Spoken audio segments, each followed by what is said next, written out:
Hello, good morning everyone. मैं Praveen Sharma. Welcome back to my channel. We are discuss here language across the curriculum पाठ्यक्रम में भाषा paper 4 के अंतर्गत जैसा कि हमारा लगातार टॉपिक चल रहा है भाषा एवं विकास के सिद्धांत, तो उसी के अंतर्गत आज हम 3 सिद्धांतों के विषय में समझेंगे, जिसमें पहला सिद्धांत है ईश्वरीय सिद्धांत, divine theory belief in divine creation. Next सिद्धांत या फिर थ्योरी है थीसिस सिद्धांत, पूर्व थ्योरी को बोलते हैं, तथा थर्ड पॉइंट है इसके अंतर्गत द डिंग डोंग सिद्धांत। सबसे पहले हम देखते हैं देवीय या ईश्वरीय सिद्धांत के विषय में। ईसाई धर्म के पहले पाठ्यक्रम के अनुसार भगवान ने आदमी को बनाया, यानी कि मनुष्य को बनाया, और जिस किसी नाम से आदमी ने हर जीवन को नामांकित किया, उसी नाम से जीव जाना जाने लगा। ये ईसाई धर्म का मत है, कैसे यही कह लीजिए।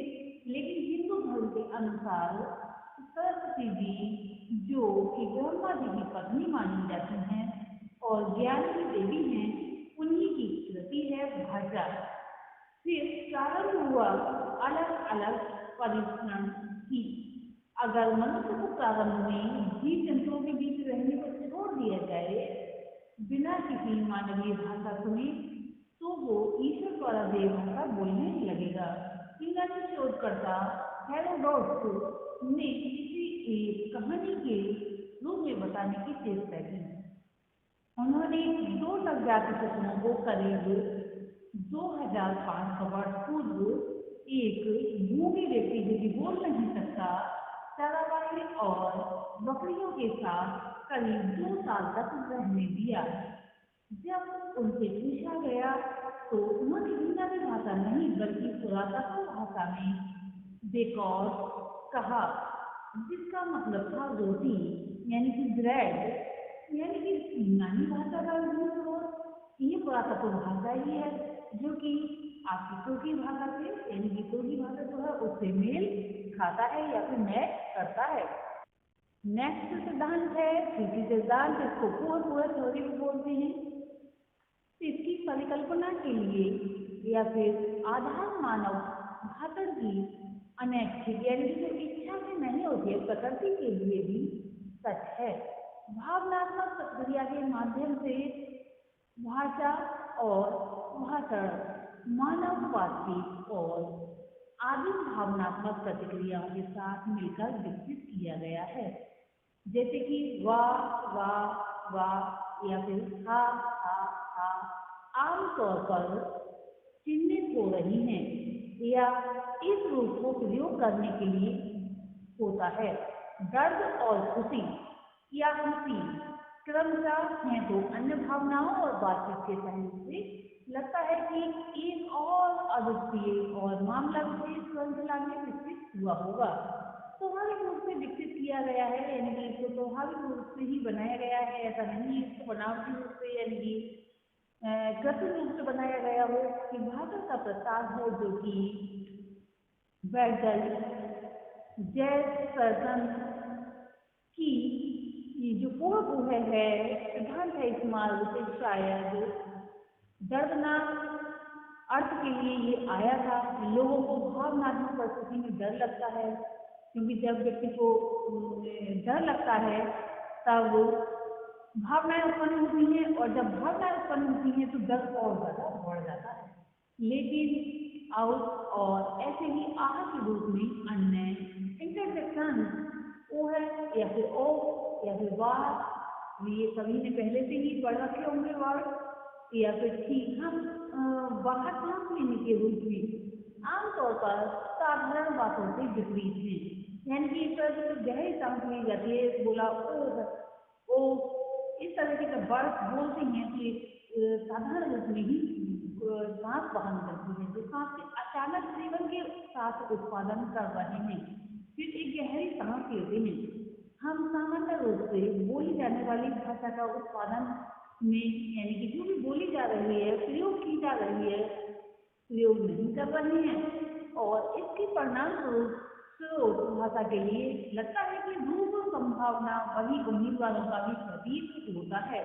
और शामिल जो भी इसमें शामिल किए जाते हैं भावनात्मक प्रतिक्रियाओं में बनाते हैं जो वर्ड होते हैं उनके लिए इस परिकल्पना के साथ समस्या ये आ जाती है कि इस तरह के जो पोह वर्ड वाक्यांश हैं के साथ सहयोगी हो सकता है कि भावनात्मक प्रतिक्रियाओं के रूप में विश्व में वास्तव में बदले की भाषा बनाई जा सकती है। यानी कि जो भी ओरिजिनल वर्ड्स होती हैं उनके माध्यम से अन्य दूसरे वर्ड तैयार किए जा सकते हैं। कहने का तात्पर्य ये है कि जो शब्द प्राकृतिक नेचुरली बने हुए हैं उनके आधार पर हम दूसरे उसी के अर्थ में शब्दों को का निर्माण कर लेते हैं। माध्यम आधार की भाषा जो आधारभूत में भाषा है उसी पर निर्भर करते हैं। और जो भी पेनफुल उदाहरण एग्जाम्पल के लिए भावनात्मक प्रतिक्रिया का जो साहित्य है होता है एक तरह से जैसे आउट शब्द है या फिर और शब्द है तो अंग्रेजी में बोला जाता है और हिंदी का है आह।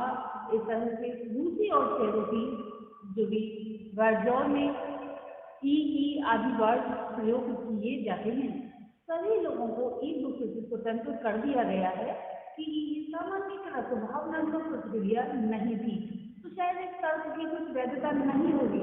लेकिन हम जब ठीक या हिस्ट्री की उत्तेजनाओं के आधार पर जो वर्ड बने हैं या फिर स्वर से शब्द उत्पन्न हो जाते हैं उन लोगों के शोर के बीच एक आम भाषाई प्रकृति के प्रदर्शन नहीं कर सकते हैं। ये सिद्धांत मैक्समुलर के सिद्धांत का या फिर मैक्समुलर भी सिद्धांत का समर्थन करते हैं। नेक्स्ट सिद्धांत में हम देखेंगे द डिंग डोंग सिद्धांत यानी कि द डिंग डोंग थ्योरी। इस सिद्धांत या फिर द डिंग डोंग सिद्धांत अत्यंत सुंदर बुद्धि वाला सिद्धांत है। इस सिद्धांत की वकालत प्रोफेसर एकेंथल ने विशेष पहचान के रूप में की है। इस सिद्धांत के अनुसार विशेष प्रकार की वस्तुओं ने आदि मानव को इतना प्रभावित किया कि जितना कि उसने इस सिद्धांत को प्रभावित किया। या फिर ये कह सकते हैं कि मैक्समुलर के रूपक ने इस कहावत को सगत रूप में जो है बहाल कर दिया या किया। प्राचीन काल के शब्दों को सर्वप्रथम व्यक्ति ने स्वकीय भाषा में बोला यानी कि अपनी भाषा में अपनी बनाई हुई भाषा में बोला अथवा व्यक्तियों के मस्तिष्क में एक विचार आया। आवाज और अनुभूति में बहुत समन्वय होता है तथा एक व्यक्ति की आवाज का अनुकरण दूसरे व्यक्ति की आवाज पर निर्भर नहीं करता है। साहित्यिक शैली का आकर्षण तथा विशिष्ट रूप से कविता का इस स्वकीय भाषा तथा अन्य वस्तुओं एवं व्यक्त की गई बातों में बड़े स्तर पर समाया हुआ है जो कि सूक्ष्म रूप में है यानी कि बहुत ही संक्षिप्त रूप में है जो एक दूसरे की आवाजों के प्रति दूर होता हुआ मौजूद रूप में प्रतीत होता है। शब्द जिगजैग एक अच्छा वर्णन है। जिग इस मार्ग से जाता है और जैग उस मार्ग से जाता है। इस तरह जिगजैग का वर्णन होता है। पुनः कोई भी पक्षी ले लीजिए द वर्बल ब्लेड वेंट श्रीकल्प में आवाज चमक के कारण प्रभावकारी है तथा ब्लेड की गति तेज है सिवाय आवाज की।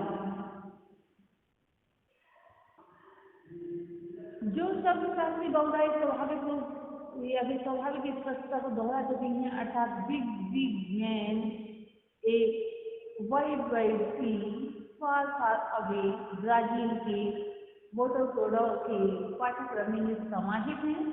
ईश्वर की ये कहावत की लाक्षणिक स्पष्टता में हम प्राचीन आदिम संकेतों के आवश्यक सिद्धांत का पता लगा सकते हैं। वेश बदलना भी इस दोहराव के केस में उपस्थित नहीं हो सकता है। यहाँ पर समान प्रकार की आवाज समान प्रकार की वस्तु का प्रतिनिधित्व करता है।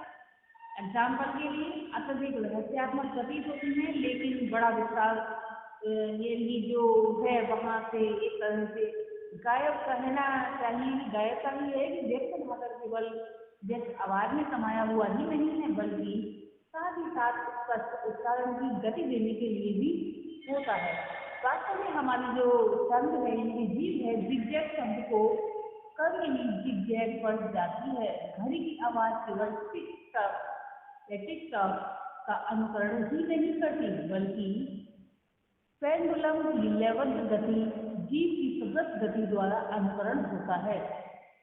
जन्मजात गहरा शांत व्यक्ति अनुकरणीय तरीकों से अपने अंगों के माध्यम से उच्चारण व्यक्त करता है, जैसे कि टाइगर द्वारा वर्णित है।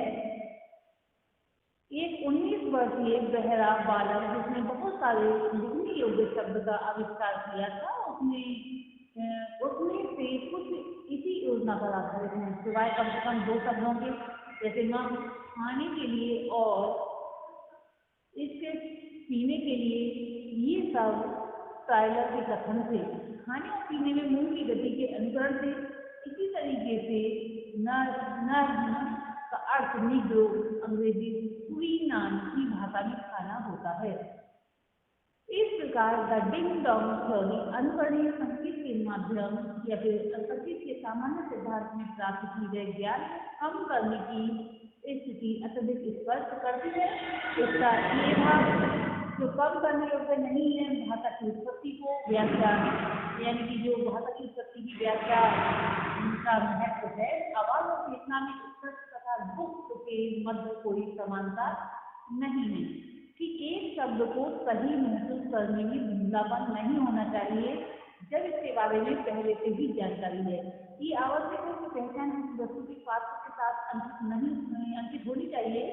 दी गई परिस्थितियों एवं प्राप्त किए गए ज्ञान के संदर्भ में दूसरी ओर ये स्वीकार किया जाना चाहिए कि जब एक शब्द का अर्थ लौकिक हो चुका होता है तथा आवाज और चेतना के बीच सामान्य भावना की समानता नए शब्दों के यानी जो चुनाव करने यानी सिलेक्शन करने में शक्तिपूर्ण तरीके से संचालित हो सकती है। आज हमने 3 सिद्धांतों के विषय में देखा, जिसमें पहला सिद्धांत था दैवीय ईश्वरीय सिद्धांत divine theory believe in divine creation. Next सिद्धांत हमने देखा चीजें सिद्धांत यानी कि इसको बोलते हैं पूर्व थ्योरी तथा थर्ड और लास्ट इसमें सिद्धांत आज की वीडियो में लास्ट यानी कि द डिंग डोंग सिद्धांत के विषय में हमने जाना और समझा द डिंग डोंग थ्योरी के विषय में। आज के लिए इतना ही, धन्यवाद।